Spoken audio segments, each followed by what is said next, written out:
50મી સ્પર્ધા અંતર્ગત એકમાત્ર અભિનયમાં મારું પાત્ર છે ન્યૂઝ રીડર. સમાચારમાં ગુજરાતના સમાચારમાં જોવા જઈએ તો દક્ષિણ ગુજરાતમાં ભરપૂર વરસાદનો માહોલ જામેલ છે ને આ મુસળધાર વરસાદના કારણે લોકોને હાલાકીનો સામનો કરવો પડ્યો છે. જનજીવન અસ્તવ્યસ્ત થયું છે. રોડ અને રસ્તાઓ નદીમાં ફેરવાઈ ગયા છે. તેના કારણે લોકો બહુ તકલીફ અનુભવી રહ્યા છે.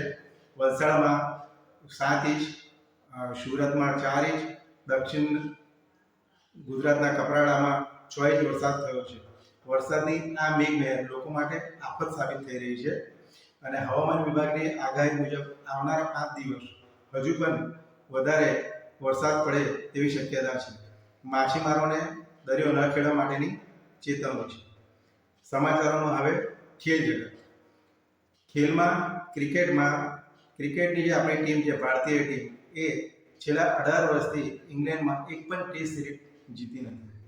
અને બીજા જે શતરંજના ચેસ ખેલાડી દિવ્યા દેશમુખ, જે માત્ર 19 વર્ષની છે, આ ઉંમરે તેને દુનિયાની નંબર 1 ખેલાડીને હરાવી. તેના બદલામાં પ્રધાનમંત્રીએ તેમને શુભેચ્છાઓ પાઠવી છે.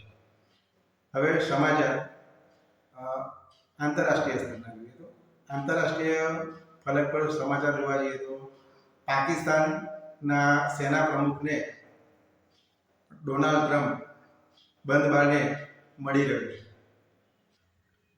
પાકિસ્તાનના સેનાપતિને ડોનાલ્ડ ટ્રમ્પની મુલાકાત. ઈરાન ઇઝરાયલ યુદ્ધ પર ડોનાલ્ડ ટ્રમ્પનું નિવેદન, થઈ શકે છે મિસાઇલ હુમલો.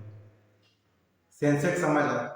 આજે સેન્સેક્સ 86 પોઈન્ટ વધીને 81,362 પર બંધ થયો અને સોનું 686 રૂપિયા ઘટીને 58,000 પર પહોંચ્યું.